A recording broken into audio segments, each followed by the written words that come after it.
Welcome to The Perfect Stool, Understanding and Healing the Gut Microbiome. This is your host, Lindsay Parsons, and today I'll be speaking with Dr. Nayan Patel, a sought-after pharmacist, wellness expert, and thought leader in his industry. He's been working with physicians since 1999 to custom develop medication for their clients and design a patient-specific drug and nutrition regimen. He recently published his first comprehensive book, The Glutathione Revolution: Fight Disease, Slow Aging, and Increase Energy. But before our conversation, if you haven't yet followed or subscribed to the show, be sure to do so. And if you want to get transcripts of the podcast, pop over to my website, highdeserthealthcoaching.com, and sign up for my newsletter. You'll also get my free e-booklet, Finding Your Root Cause Through Stool and Organic Acids Testing, when you sign up. And if you haven't yet done my quiz on which stool test would help you get to your root cause, you can find a link in the show notes and take that. Now on to the show. Welcome to the podcast, Dr. Patel. Well, thank you for having me today. Thank you. It's my pleasure. Since you're clearly a glutathione expert, why don't we start with what glutathione is and what it does in the body and why it's important? Okay. Glutathione it's a peptide that is produced by humans. It's the most abundant peptide or molecule produced in the human body. And it's important to me personally is because body does not produce something so abundantly unless there's a lot of functions attached to it. And so that's why my research has always been around how do I improve glutathione levels? How do I increase those levels if they're low? What can I do to increase levels if your body cannot conjugate it and make its own glutathione, and so on and so forth? That's what I've been studying this a lot. And the reason we're talking today is because after 20 years of research of my side on what I have seen, I think your listeners want to listen to me. I think it's going to be a profound impact on how we live the rest of our lives now. And it's been a huge difference in my family and my patients' loads and the people that I deal with it. So I think it's about time we get the rest of the world needs to know this thing. Awesome. Well, I've often referred to glutathione as the master antioxidant. Is that an accurate description? Well, that's one of the functions. We don't know what it is because most of people don't care what glutathione is. What they do want to know is what it does it do for you. And so, yes, antioxidant is one of the benefits that we experience because of glutathione. It is not the only benefit, but that's one of the majority function. And it's called the master or the mother of all antioxidants because it has a regenerating capacity. So your body does not lose the capacity of over and over being an antioxidant. And so for that reason, it's a lot more beneficial over and over again. Mm-hmm. Okay. So I check glutathione levels on almost every client via the marker for pyroglutamic acid on an organic acids test or on a metabolomics. Uh-huh. I'm wondering, is that a reliable marker of glutathione status? And if not, what better way is there to assess glutathione status? So what you're measuring is urine test for the whole thing. It's one of the metabolites of glutathione, which is okay. It's not the best test. There is no best test for glutathione as of right now. So we do testings in the laboratory, in the research center, where we can draw the blood, put the blood straight in the machine and measure the levels out right away.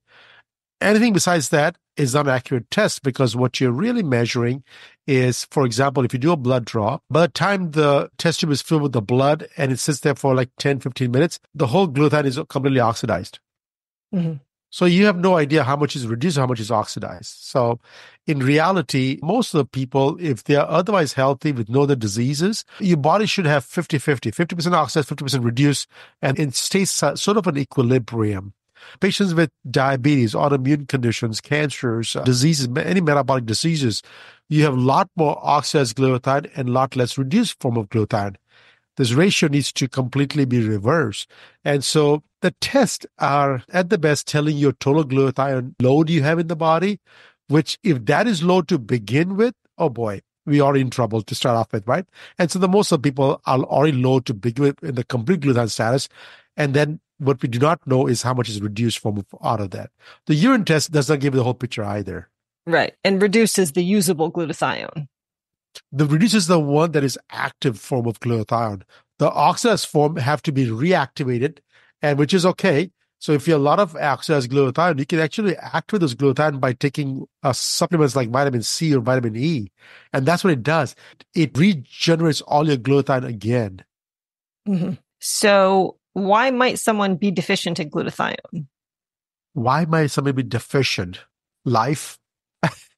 So let me do a little bit broader than that. So glutathione is affecting not just the oxidative stress in your body, but it also helps with conjugation or detoxification of your liver. And so that process is a one-way process. That means the glutathione has been used for conjugation and detoxification. You get rid of the glutathione out of the body and the body has to reproduce them again. And so what happens is that when you're young, under the age of 30, kind of invincible, you think the world's never going to end, nothing's going to bad ever going to happen to you. Body completely regenerates on its own and you just feel fine. You can drink like a fish. And the next morning you're back to work. I said, what happened? I said, no, nothing. We had a good time last night. Same behavior at the age of 50. So, oh boy, you know what? 2 days ago I had a drink and oh my God, I'm still having a headache right now. And so the body is not able to detoxify, recuperate, regenerate, and recalibrate itself at a faster pace. So what's happening at that end is around about the age of 30, what your body's actual need for glutathione is and what your body can actually produce, there's a discrepancy. You're not producing enough to meet all your body's demands. For example, if you live in the United States and let's see your expenses for the month is $5,000, but you only make $4,000, every month you're short $1,000. It won't take you more than 2, 3, 4 months. By the fourth month, I say you're dead underwater, right? Because you have no reserves. And so that's the thing that happens with glutathione. It's not quite similar to the money portion, but your needs are there. You can't produce enough. And if you can't produce enough, there's a discrepancy. The discrepancy over time, take 10 years over time. Now there's an onset of diseases. And that's why everybody should be listening to that, is because this is not something magic that happens because I turned 40, so I should be going through this issue. My mom had this disease when she was 40. I'm 50, so I should be okay. I still don't have it. No, it's how much your body is able to recuperate. And if it cannot do that over periods of time, now we have something to deal with it. And so when it comes to life, there are a few things that I want to talk about it. Start off with first thing is environmental factors like air pollution, sunlight, direct exposure to sun for long periods of time, chemical exposures, gas exposures, all those things the body has to somehow neutralize them, detoxify them, and get rid of it. Second thing is we eat food. Now, we're supposed to eat food for our body as a fuel, but we eat food because our tongue likes it. And that's a big difference, right? You do what your tongue wants, not what your body needs. And what your body needs is real foods, amino acids and proteins and things like that, or maybe carbs, complex carbs that the body can use up as fuel. We end up eating sugars and some empty calories that now the body has to somehow figure out, well, what am I supposed to do with this?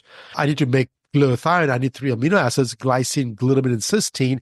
Instead, I have this junk that I don't know what to do with it. And so your body's always deprived. Needs it has is to produce peptides like glutathione. And if it doesn't have the amino acids, it cannot do that work. So that's why it says when life happens, the glutathione levels drop. Right. Yeah. So you mentioned the 3 amino acids that go into glutathione. And I have found that particularly in my parents and in other clients that I see, there's a glycine deficiency. And I'm wondering why people end up deficient in glycine or in cysteine for that matter, because those seem to be the 2 that are most recommended for supplementation when people are deficient in glutathione. That is right. So there's 3 things, like glutamine, glycine, and cysteine. So you're right. Glutamine, we have abundance of glutamine inside our body. I think there's a new theory right now. They're suspecting that excessive amount of glutamine in the brain can be early onset of dementia or early onset of Parkinson's or ALS or MS or any of those diseases that they were dealing with. And so they're trying to figure out how to get rid of glutamine outside the brain. And the one way to do that is give them glycine and cysteine, and hopefully they'll conjugate to produce glutathione. And hey, you get 2 for. You get glutathione in the brain, oxidative stress, and reduce the glutamic acid in the brain. Anyways, that's just a theory right now. We don't have no idea how to do that part yet. But the second part you asked me, the question is, you like supplemented glycine or you're seeing glycine deficiency. Now, glycine deficiency is not very common. There's plenty of foods that are out there that have plenty of glycine in there. And so to replenish glycine, you just have to find glycine-rich foods and just consume that part. Glycine is very easily absorbed. There should not be any difficulty in replacing glycine and from the foods that you absorb. And glycine is not something that I see commonly as a suspect that they have in terms of absorption. What I do see is diet low in cysteine. And so cysteine, by far, to me, is the most important thing that you have to do to replace in order for you to improve glutathione status in your body. And so I always tell my patients that, first of all, if you're ever in doubt, look at glycine-rich foods. Everybody has a favorite search engine. Put it in there, glycine-rich foods, or put it in your AI robot. I said, hey, find me glycine-rich foods, and I'm vegan. That gives you an option. I'm vegetarian. Gives you an option. I'm a meat eater. That gives you an option. Everything has cysteine in there. And there are people that are out there that make a product which is both combination of glycine and cysteine. And that's also okay. I'm okay with either one of them. What I'm not okay is taking too much glutamine. Now, a lot of people have gut issues and they take glutamine all the time, which is okay. I'm okay with taking glutamine all the time. You just know your status is going to be important. If you don't have a problem, then don't take it. If you have a gut issue and if you take it temporarily, go for it. Okay, but not too much glutamine otherwise. Not too much glutamine otherwise, no. Okay. And so what symptoms might tell you that you are deficient in glutathione? So glutathione, I always look at the job. This job is to reduce oxidative stress. Now, oxidative stress is linked to almost every disease that's out there. I mean, I'd say 80% of all diseases in the world is linked to oxidative stress. Is probably pretty much everything is linked to oxidative stress. As soon as we are born, we are breathing oxygen, we have oxidative stress. There is no way around it. What the body does is it keeps on neutralizing every single day so that you are becoming strong and resilient as the day goes by, but it's not killing you.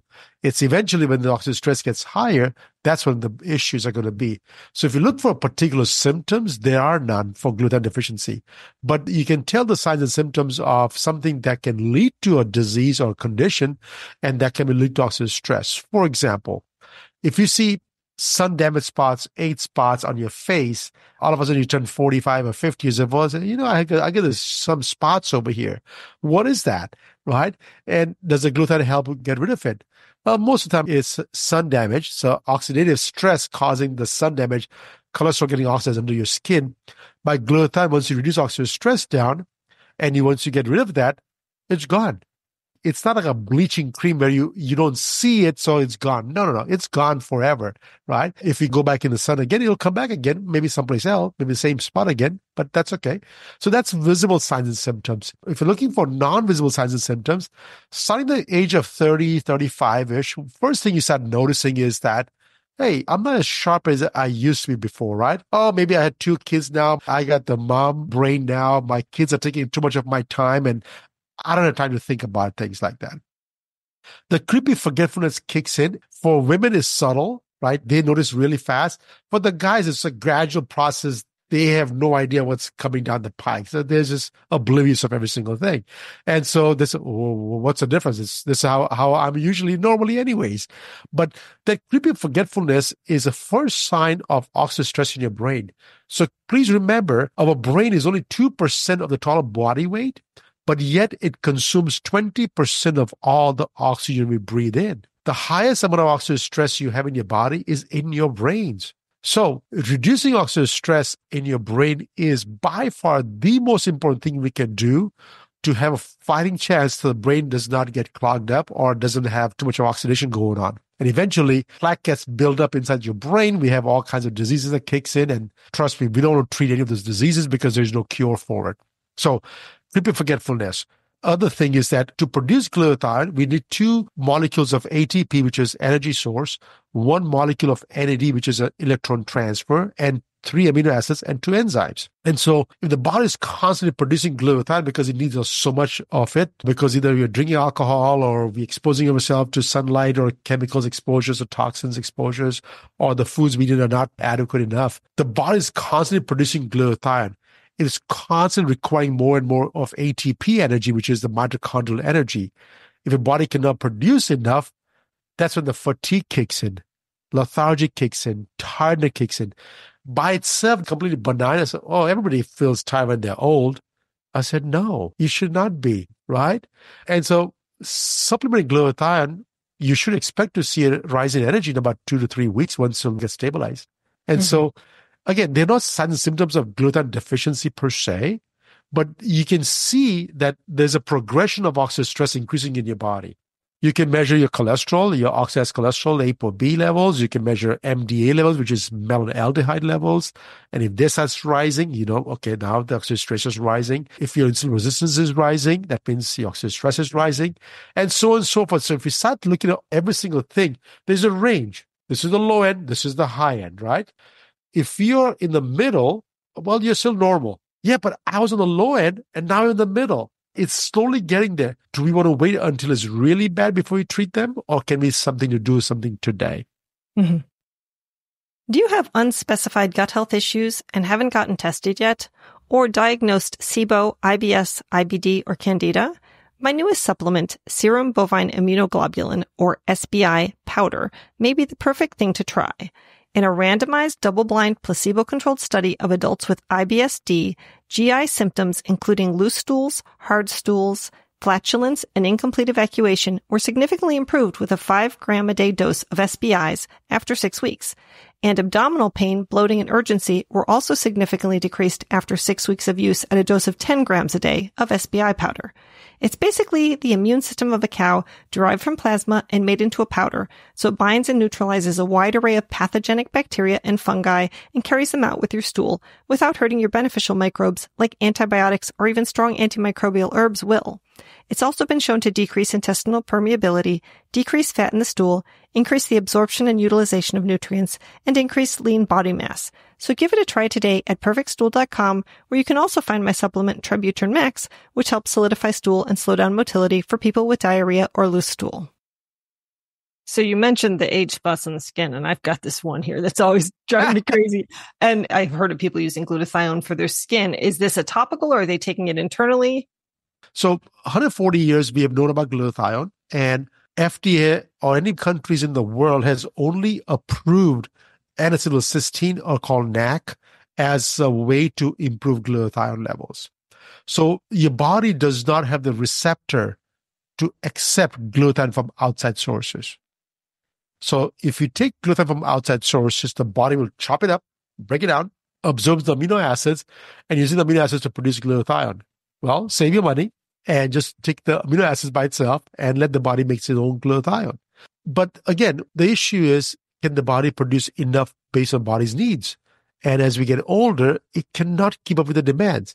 So there's always been a way to improve the glutathione level. So then we said, okay, you know what? I'm just going to infuse into the veins. There's no country in the world has approved IV glutathione except for compassionate use only for people taking chemotherapy drug that includes platinum. Right? Cisplatin is a platinum drug. If you're taking cisplatin as a drug for chemotherapy, they've approved glutathione infusion to temporarily reduce the platinum overload inside your body. Other than that, glutathione is not approved for any other indication or purpose in the whole world.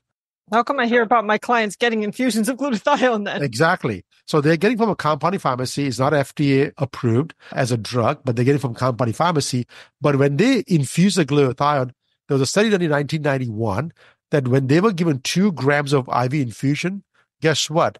100% of the glutathione was stayed in the plasma and nothing went in the red blood cells. Well, that's okay, right? People will think that part. But what they do not know is the plasma gets filtered by the kidneys, and in 5 to 15 minutes, all the glutathione is in the urine. Nothing is getting absorbed. It still works. And the reason it still works is because the body, even though it's in the urine, is slowly breaking down and is reabsorbing the cysteine out of it. So about a couple of hours later, the researchers did see a spike in the blood levels of cysteine by itself. And so they're scratching their head. I said, whoa, what happened here?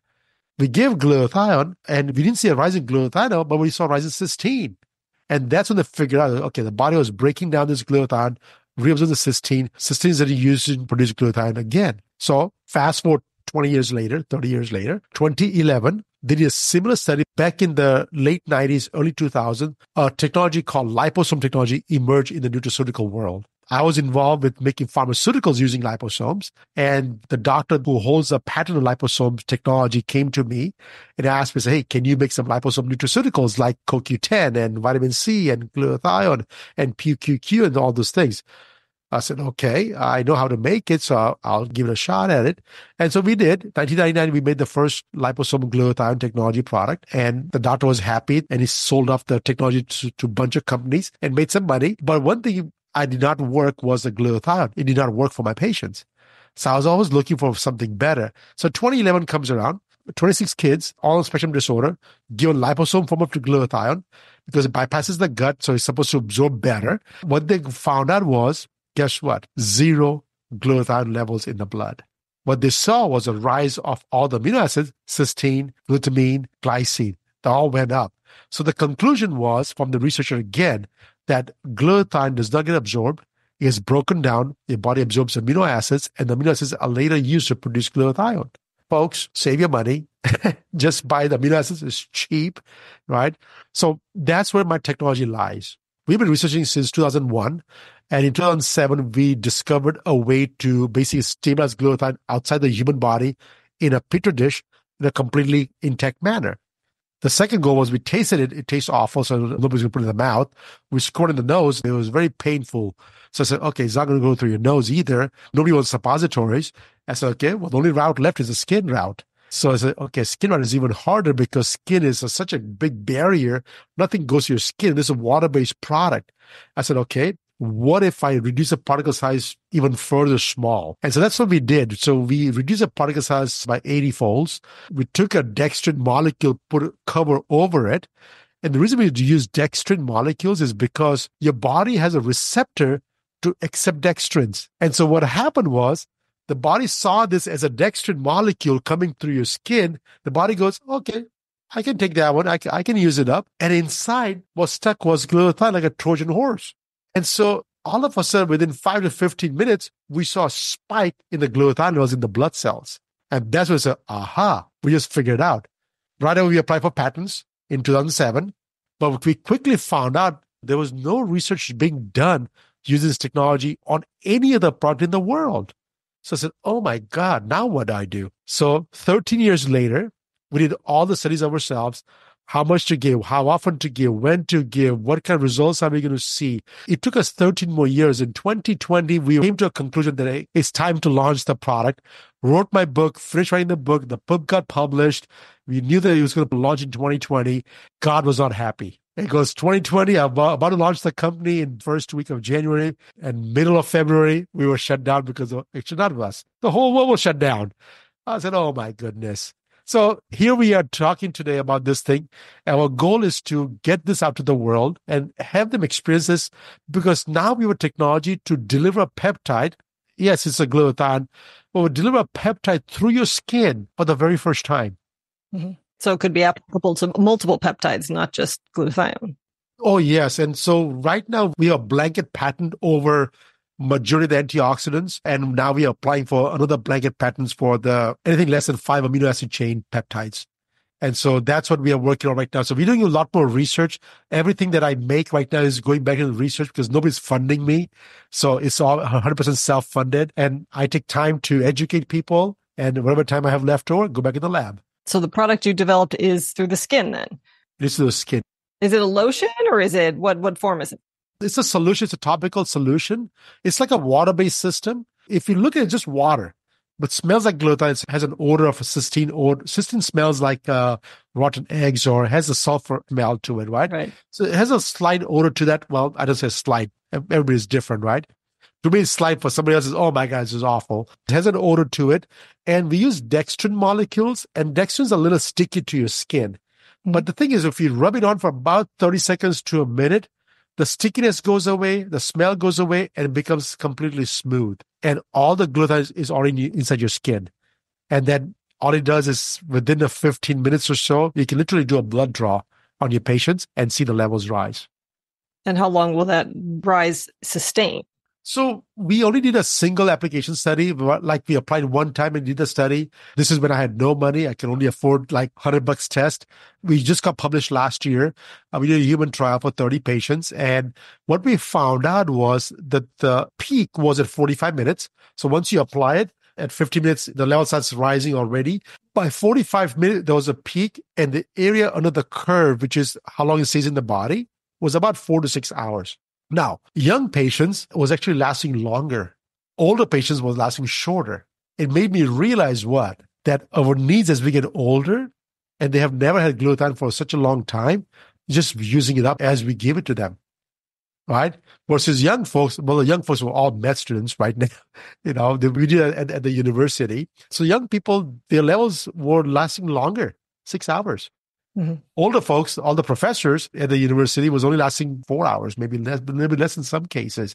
So when I did my calculations, because again, we can only do calculations at this point, is that 50% of the glutathione gets oxidized and recycled, 50% gets conjugated and used up. So if I give the same dose, which is I think is going to be the right dose for the patients to increase levels to high levels, and 50% is used up every single day, then hopefully, if they're otherwise normal, within 3 to 4 months, each application should last them 8 to 12 hours. The twice-a-day application should be giving a good 16, 20, 24-hour coverage, which is ideal for me, which is not bad at all. But in reality, to achieve that, it takes a lot longer because when people get healthier, they pick up bad behaviors. Yeah. And so it's very, very difficult. Yeah. When you're in trouble, you'll do whatever it takes to get healthier. As soon as you get healthy, you forgot that you were in trouble.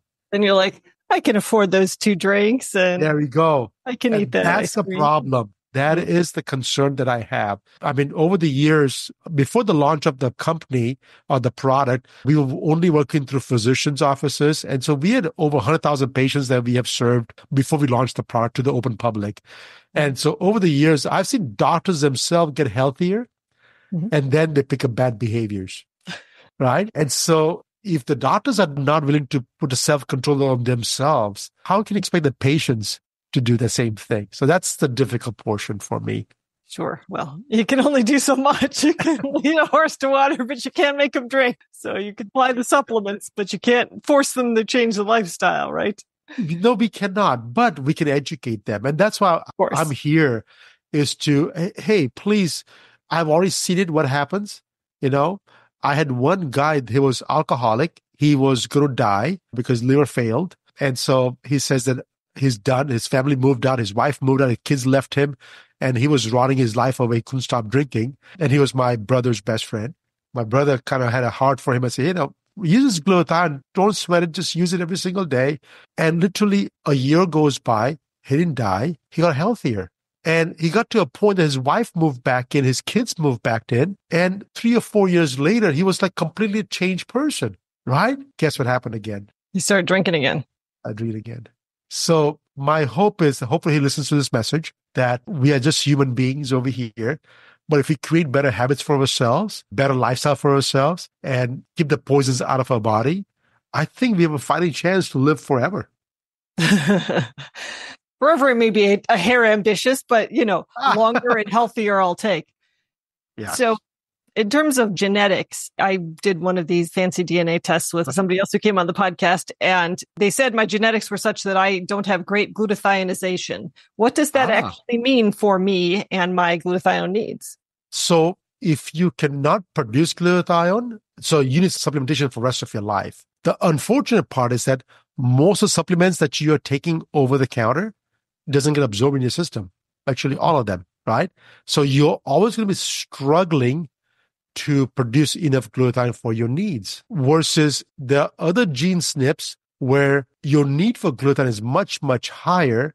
The body can produce it, but your needs are much higher. And so for that, you require a lot of essential amino acids to keep on replenishing this glutathione. So I'm not sure which genes you have, but if you have the genes where your conjugate pathways are somewhat distorted, that means you cannot produce enough glutathione in the first place.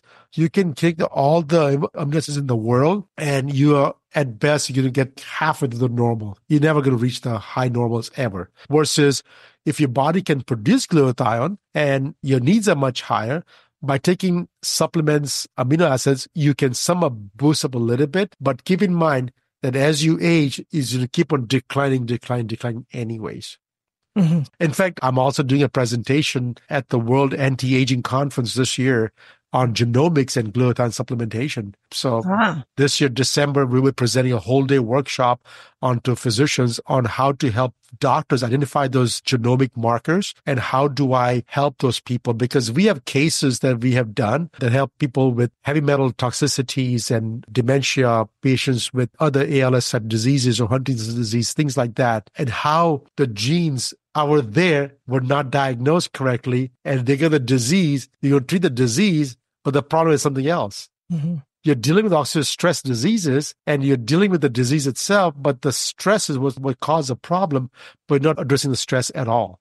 Mm-hmm. And so by putting this in a limelight, I think we have a fighting chance that the doctors of tomorrow are going to be able to look at the gene markers and try to help you identify, say, hey, you're this kind of person, so I would suggest you stay away from all these products, or you can do this one and to improve your health, or whatever that is, right?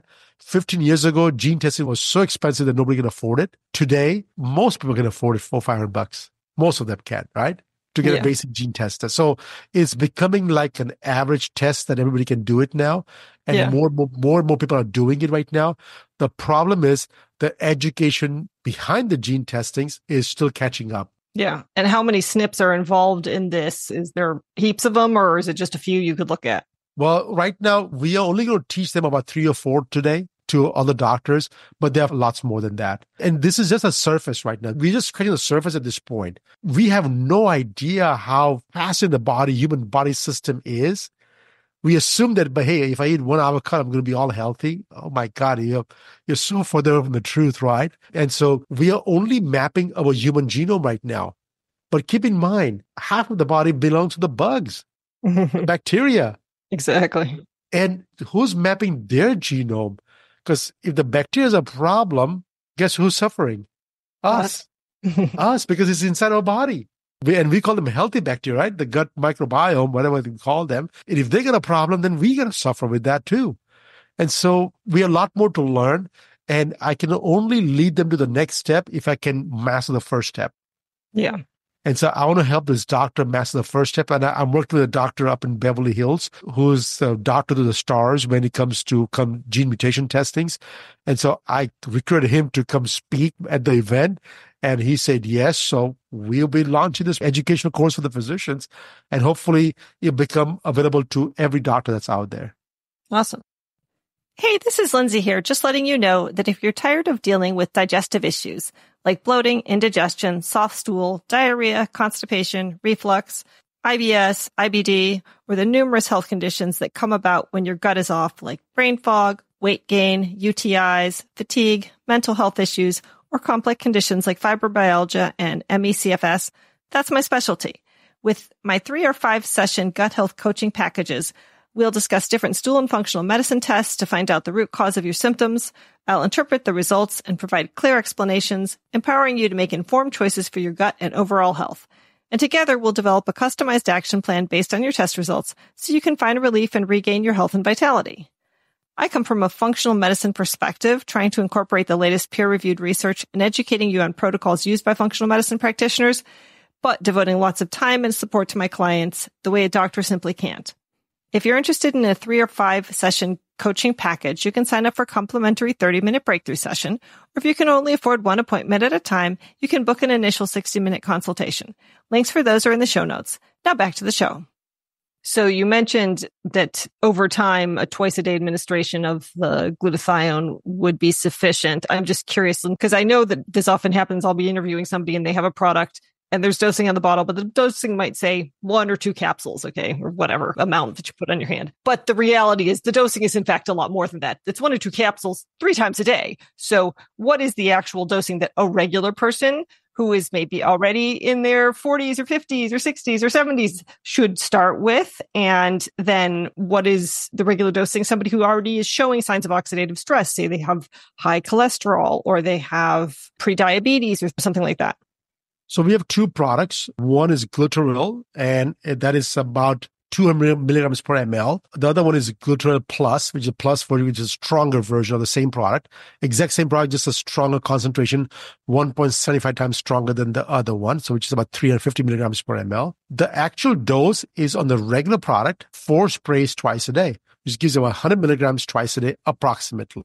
And that's a full dose.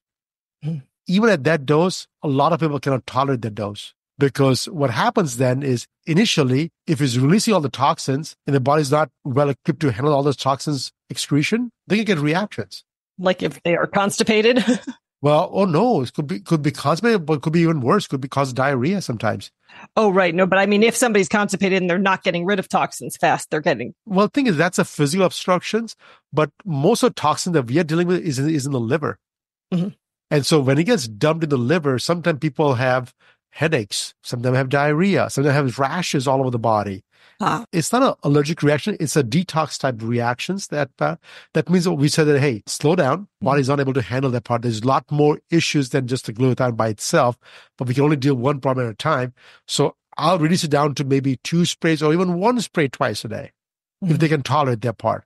And then slowly go to 2 sprays, 3 sprays. Eventually, the dose is going to be 4 sprays twice a day.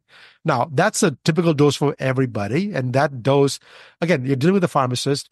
I'm all looking for outcomes. I'm not here to give you the safest dose possible so nobody will complain to me. And if you don't get the results, it's okay, but at least I won't hear any complaints. No, I want results. I don't care. Right? If there's a problem, I'll work with you. I'll work with your doctor. I'll work with your physicians, everybody, and make sure that it works for you. Now, people that have high amount of oxidative stress that led to autoimmune diseases, people with type 1 diabetes or type 2 uncontrolled type 2 diabetes or cancer patients taking high-dose chemotherapies, their needs for glutathione is extremely high. That's the plus version that we have. We strongly recommend that if you use the plus version, that you try the regular version first. Make sure that you have no problems, and then go to the plus version the next month for 3 months, 6 months, 1 year, depending on what the conditions are. If you have chronic conditions for years, it may take you over a year to be in the plus version.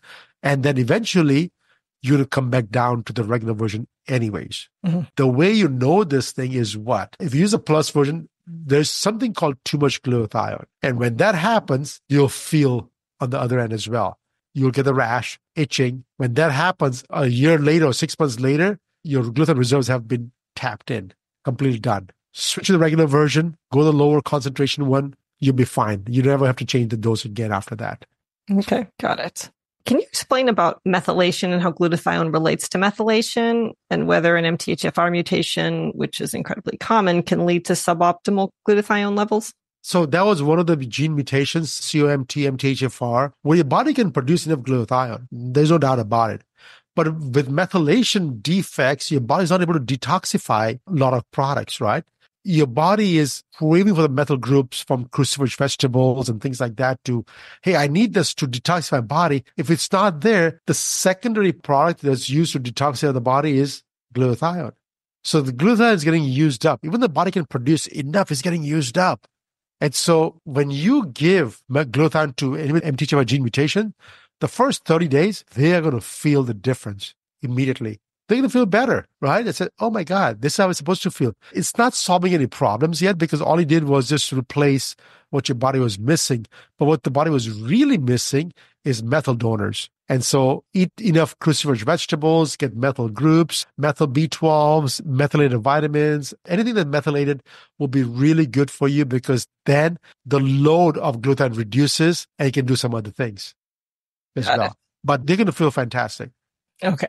So you mentioned the liposomal glutathione and NAC and glycine and such. What about S-acetylglutathione? Is that useful at all? Acetylglutathione that I've seen, I usually saw them in commercially on the skincare lines.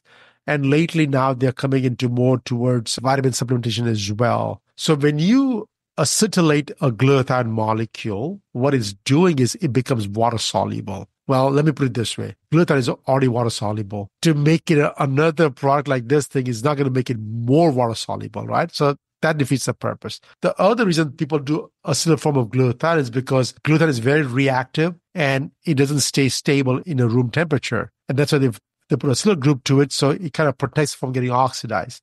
But what they do not know is that just because it is stable outside the room temperature or outside the body, that doesn't mean the body is going to accept it as is. As I said earlier, you have 0 receptors for glutathione inside your body. The glutathione is never going to get absorbed by itself. It has to be broken down into amino acids, and amino acid has to be absorbed, and that's how you get it inside your body. And so I have not seen any studies yet. I would bet everything I have that it is probably not going to be anywhere close to even other technologies. So there should be no benefits over some of the other products that are already out in the market today. Right. So other than your product, which is clearly quite different from these other things, the next best thing is just to supplement with the amino acids because it's going to be cheaper. Yeah. Okay. And just to let you know, 80% of the people have no problems. They can take amino acids and make their own glutathione. It's when they get older. If you wait for the diseases to come in, then God bless you because you need all the help you can. But if you try and do early on, if you have a 20-year-old listeners over here, please listen to your mom and dad, eat the right fruits and vegetables. Doritos is not your friend, has no amino acids in Doritos, right?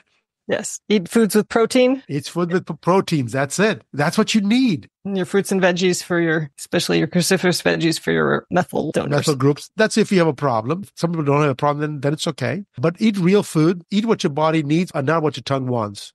And have you done any studies or at least observed in patients the impact of getting these glutathione levels up to optimal on chronic diseases and aging? And we only published one study as a clinical trial. The other study was not published as a trial because we had 2020, when we first launched the company, we had started a study on COVID. But since there was no IRB approval, we could not publish as a human trial. We could only publish as a fact-finding expedition, so to speak. We had no approval from the authority to do our human trials, but we still give it to them anyways. So we have done things a couple of times, and both of them are published, by the way. So you can just Google glutathione, dextrins that we have, and one is COVID and one is Mycobacterium. We have 2 trials. And so what we did was we wanted to see what happens if I can improve the glutathione levels. What effect does it have on infections? We know glutathione is not an anti-infective. It's not antibiotic. It's not antiviral. It has nothing to do with killing any bugs. But what it does is that glutathione can immediately improve your immune system to the point that you can kill the bugs on its own. And so that's what we did. We did a 3-day trial. In 3 days, what can you expect in 3 days, right? Not a whole lot. Twice a day application, 4 sprays in the morning, 4 sprays in the evening for 3 days in a row. And that was it. And what we found out was within 4 hours, they saw a reduction of the MDA levels, which is a melanaldehyde. Oxidative stress marker levels just went dropped within 4 hours. They saw a rise of the glutathione levels in the red blood cells right away. The third thing what they did was they couldn't infect the body, all the professors and the med students with Mycobacterium infection because there's no cure for it. They'll all die. And so we took the blood with a test tube and then infect the blood with the Mycobacterium. So 15 patients had applied the glutathione, 50 patients didn't apply the glutathione on them at all. They applied the placebo. The people that applied the glutathione, they saw a rise in that test tube of all the immune markers. IL-2, IL-12, all the T cells went up. Natural cells went up. Macrophages with the immune system that kills all the bugs went up to the point that within 4 hours, they saw a reduction of the Mycobacterium infection in a test tube. Imagine we do that every single day of your life. This is only 3 days trial that we did. We see such a profound impact. What that tells me is that there's no drug in the world that has such a profound impact. What we need is our own body's medicine. Our body has all the drugs we need inside our body. We just identify a couple of them so far. And the more we identify what chemical does in your body, our job is done. I'll be out of business as a pharmacist. So you mentioned other vitamins. I mean, I know when I think of oxidative stress, I think of vitamin C, I think of vitamin E and A. So do we still need those ones? Or for people who are not getting enough diet? So if you look at oxidative stress, there's 3 things we can do. One is exogenous or outside the body sources of chemicals like vitamin C, vitamin E, and things like that to bring oxidative stress down. Second thing we can do is improve endogenous products like CoQ10, glutathione. They'll bring oxidative stress down, right? Direct impact. The third thing we don't talk about it is enzymatic support, like superoxidase dismutase, SOD, or glutathione peroxidase. These enzymes affects multiple pathways to help reduce oxidative stress down. Which is the most powerful one, of course?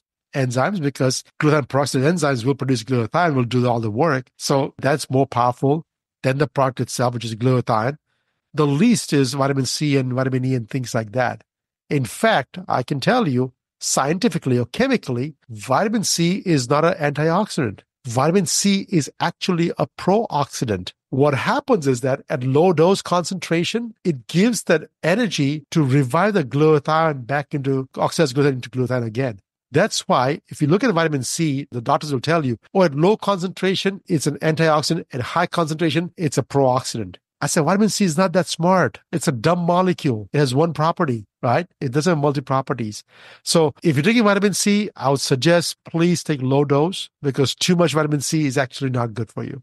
Low dose, like 500 milligrams. Less than 1 gram per day. Yeah. Yeah. But if you get it in your diet, it's even better. Yeah. I don't take vitamin C at all. If I do take vitamin C, it'll be very rare. And I do have vitamin C in my house, which I give it to my kids once in a while. They hate fruits and vegetables. So I can supplement that for them because I would not give them glutathione at the young age. So I give them other substrates like these to help improve the levels. My kids love avocado toast. Avocado has the highest amount of cysteine in there to help increase glutathione levels that way. I have 2 daughters and they have acne. So I said, well, if you eat avocados, it will lessen your acne out. So they load up on avocados every day, I guess. But I try to bring the diets in them that's actually doing good for them more than the supplementations. Right. So I know people are sort of getting tired, and I'm certainly one of them, of finding out there's one more supplement that they need to take for life. And most people think and need, I mean, I can see from the numbers that they need to supplement vitamin D and magnesium and then fish oil if they're not eating enough fish, and then usually taking a multi or B vitamins, creatine. Would you argue that glutathione should be part of that basic stack of things, or is there one of those things in there that it might be unnecessary if people are supplementing with glutathione? So I can tell you what I do. That way I'm not giving advice. I'm just telling you what I do. So 2009, I was on almost 20 different supplements because you hear things, you do things. And I belong to this anti-aging longevity club where everybody's talking about how do we increase lifespan, how do we increase health span, blah, blah, blah. Anyways, fast forward today, I take 2 supplements and one is glutathione. The other one is magnesium potassium combo. Okay. And that's it. That's all I take right now. Now, I do take acid and enzymes when I eat some bad food, because I try to be healthy all the time. At times when I go eat at a restaurant, I don't know how they prepare the meal. I try to order the best meal possible the money can buy, but you never know what they've done sometimes. So if I eat out, I'll definitely have an acid and enzymes to go along with it, but there's not a daily vitamin for me. Yeah. Like a digestive enzyme with betaine HCl. Yep. Betaine HCl with pepsin with some digestive enzymes to go along with it, just to make sure that I can digest all my proteins. That's what I do. I don't take fish oils. I take vitamin E once in a while. It's not a regular thing. I take vitamin E for my heart health. Again, keep in mind, when they say essential fatty acid, EFAs, it's essential fatty acid, not abundance fatty acids. So I'm not a big fan of taking abundance of supplements myself, but I do small things periodically. Probiotics, I don't take any probiotics. But if I have to take a probiotic for about a week or so, I'll do that part. But that's about it. I will not take probiotics for long term. But that's all the vitamins I have. I take vitamin D during winter once in a while. It's nothing crazy. When I take vitamin D, I have vitamin K2 with it. So I don't want to get calcification of my arteries. But if I do take that, I'll take it for maybe 2 weeks in a row and then stop it after that. Nothing is consistent except for magnesium and my glutathione. Okay. And magnesium is because I have enough calcium in my diet and I want the electrical current to function correctly. And the potassium is part of the magnesium you mentioned? Yeah, exactly. Magnesium, potassium, aspartate is the combo I take. And I take different forms of magnesium too. I take magnesium by itself. I take magnesium with potassium combination. I take magnesium glycinate combination. I have magnesium for neural health. But magnesium is different. I think it's completely different. And so body needs a lot of magnesium because of all the electrical currents that we have to go throughout the body.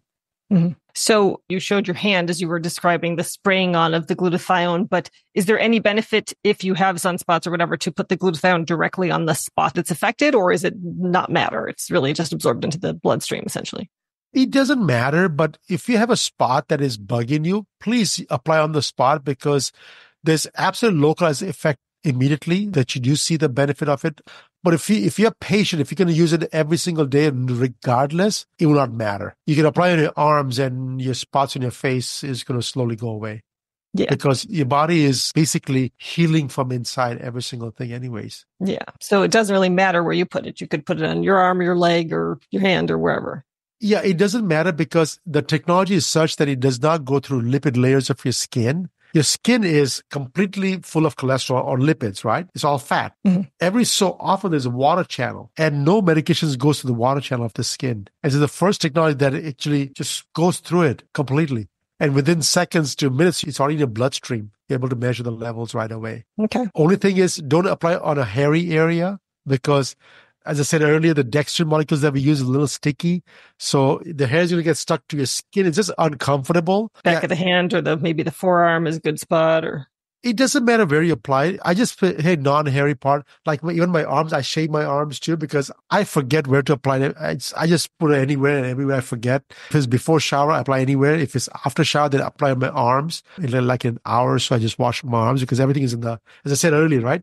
At 45 minutes, I already saw peak levels. Why keep it more than 45 minutes if I don't have to? Oh, okay. So if it were bothering you, you could wash it off after. Oh, yeah. If it bothers you, yes, we will just wash it off. If it doesn't bother you, then it's fine. Sometimes I apply cream over it, like a lotion over it, and that's fine too. Mm-hmm. Then it will not bother you at all. Okay. So where can people find you and your products? Oh, my website, aurowellness.com, AURO wellness.com. We do have a lot of physicians' offices have them in their office for sale, but typically most of the people are coming to the website. They're checking things out. They're reading my blog articles. Please subscribe to my newsletter. I do spend some time and energy to educate my customers on glutathione and all the things it can do for us. I'm always working on multiple products right now. I have 2 or 3 products that are very close to completion right now. And as soon as it comes off, the patient will have the first dibs at it to at least see things out, check things out, and things like that. So yeah, newsletter will be the best thing. Awesome. I did establish an affiliate account. So if people want to support the podcast, they can go to my affiliate link to Auro Wellness. And yeah, I'm excited to try it out myself. Yeah, please, if they mention your name or they click at the link that's provided, that'll be the best way to support the podcast because we want to support the podcast. So please use that link if at all possible. Awesome. Well, thank you so much for all this great information about glutathione and for working on these products to help people. Well, it's my pleasure. I'm doing it for myself, and people are just secondary to me because I want to help myself first. The longer I can stay on this planet, the more I can do some work for you guys. Awesome. Thank you. Thank you. Well, I'm a sucker for anything that might help me live longer, so I'm definitely going to try his glutathione. If you're interested in trying it, check out my affiliate link in the show notes to support the podcast. But if the link in the show notes isn't showing up where you're consuming this podcast, as many podcast players and YouTube don't show hyperlinks, you can go to my website, highdeserthealthcoaching.com, and look for the show notes there for episode 135 to get my affiliate link. If you'd like to support the podcast in another way, you can buy supplements at a discount from my FullScript dispensary, order tests at a discount from my Rupa Health lab store, or use my affiliate links to iHerb, which is available worldwide, or Amazon. And just to note that you can use my Amazon link to buy anything, not just supplements, and support the podcast. So I'd love it and really appreciate it if you'd bookmark my link and use it for regular Amazon purchases. If you'd like to connect with me online, you can follow my High Desert Health Facebook page, join my Gut Healing Facebook group, or join my newsletter list at highdeserthealthcoaching.com, as well as follow me on X, Instagram, TikTok, and Pinterest. Links for those are in the show notes. Thanks for joining me today, and here's wishing you all the perfect stool.